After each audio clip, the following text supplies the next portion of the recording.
오늘 본문을 보면 다윗이 3년 기근이라는 고통, 부정적인 사건을 겪고 있음을 보여주고 있습니다. 사무엘하 21장 1절을 보면 이렇게 말씀합니다. 다윗의 시대에 해를 거듭하여 3년 기근이 있으므로 3년 동안의 기근이 있다. 그냥 자연현상이 아니라는 겁니다. 이런 방법 저런 방법 다 해보았을 것입니다. 소용이 없습니다. 이제는 다윗이 어떻게 해야 할까요? 기도하고 있습니다. 기도가 아니면 풀어지지 않는 문제가 있다는 겁니다.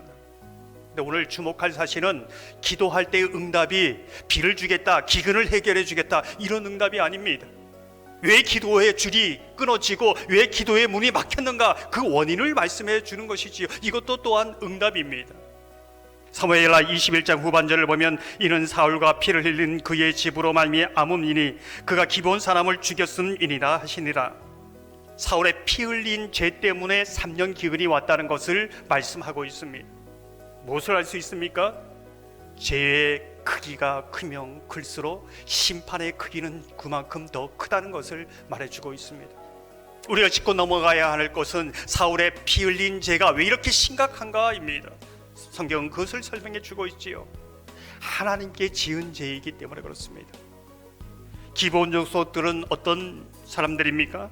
이방 사람들이었지만 여호수아 때 여호와 앞에서 그 언약의 말씀을 통해서 공동체에 들어온 사람들입니다. 하지만 사울은 자신이 유대인이라는 선민의식, 정통성을 강조하면서 그 명분을 가지고 기브온 족속을 쫓아냈습니다. 멸절시키려고 했지요.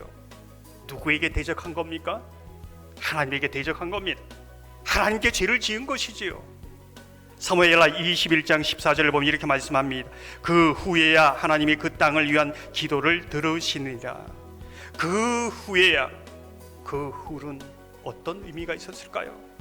속죄의 그 제사가 있고 나서야 이 회복의 역사가 있다는 겁니다. 우리는 오늘 본문을 보면서 의아해한 것은 오늘 이 사건은 다윗의 초기에 있었던 사건입니다. 그런데 다윗의 말년에 다시 언급하고 있습니다. 그 이유가 무엇일까요? 죄가 얼마나 강력한가, 죄가 살아서 이 세대를 넘쳐 후손들에게까지 영향을 미치고 있는가, 이 죄가 하나님께 우리에게 주시고자 하는 모든 복과 평강을 다 막고 있다는 분명한 사실을 깨닫게 되는 것이지요. 사랑하는 성도 여러분, 오랜 3년이라는 기운이 여러분 가운데 있습니까?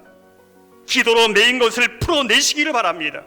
그리하여 고통이 멈추어지고 기근이 변하여 비가 내리는 은혜의 역사, 회복의 역사를 저와 여러분이 경험하기를 주님의 이름으로 축원합니다.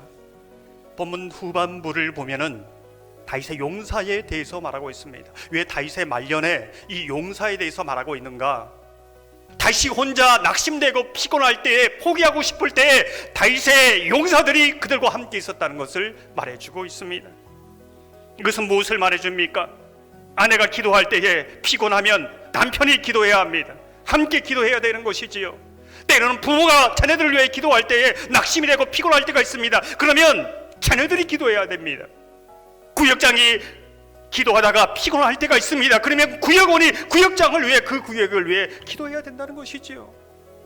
목회자가 기도하다가 피곤할 때가 있습니다. 그러면 성도들이 오늘 용사가 되어 함께 기도해야 되는 것이지요. 기도가 중단되거나 멈춰서는 안 됩니다.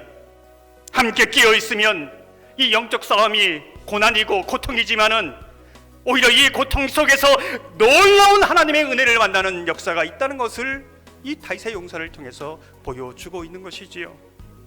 주목할 사실은 이 위대한 용사들은 어떻게 나타나는가? 하늘에서 뚝 떨어지는가? 그렇지 않다는 겁니다.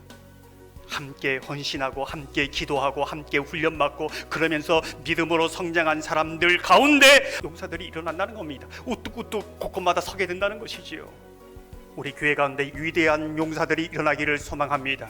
다윗과 함께 있었던 4명의 이 위대한 용사들처럼 우리 교회에 이러한 위대한 용사를 통하여 우리가 힘있게 복음 사명을 감당하기를 주님의 이름으로 축원합니다.